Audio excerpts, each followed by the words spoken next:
বিপদে পড়ে টাকা চেয়েছেন কারোর কাছে, সাথে সাথেই ব্যবস্থা করে দিয়েছে। তার মানে এই নয় যে আপনার জন্য সে অলস টাকা নিয়ে বসেছিল। কেউ আপনার খাবারের বিল আগেই দিয়ে দিয়েছে। এর মানে এই নয় যে তার কাছে টাকার পাহাড় আছে। লোকাল বাসে আপনার ভাড়াটা পরিচিত কেউ দিয়ে দিয়েছে। এই মানে এই নয় যে তার মানি ব্যাগ ভর্তি টাকা আছে। তার টাকার পাহাড় নেই, কিন্তু পাহাড়ের চেয়ে উঁচু একটা মন আছে। কেউ আপনাকে বিনয়ের সাথে সরি বলেছে। হুম, এর মানে এই নয় যে সব দোষ তার। কিছু দোষ হয়তো আপনারও ছিল, অথবা তার আসলে কোনো দোষই ছিল না। শুধু অহেতুক ঝগড়া করে সম্পর্কটা নষ্ট করতে চায়নি বলেই সে সরি নিজেই বলে দিয়েছে। এটা তার দুর্বলতা নয়, এটা তার বিনয়। কেউ আপনার সব কথা মেনে নিয়েছে। এর মানে এই নয় যে আপনি সবসময় যৌক্তিক কথা বলেন, বরং আপনাকে সে প্রচণ্ড ভালোবাসে অথবা সম্মান করে।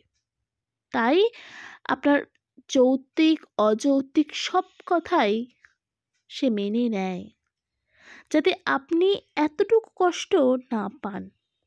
কারণ আপনার কষ্ট আপনাকে যতটা না কষ্ট দেয়, তার চেয়ে আপনার কষ্ট তার বুকে আঘাত করে বেশি। এটাই ভালোবাসা। সব কথার জবাব সবাই মুখে দেয় না। কেউ কেউ সময়ের হাতে ছেড়ে দেয়, কেউ একটু হেসেই চলে যান। তার হাসির মানে এই নয় যে আপনার কথা তার ভালো লেগেছে।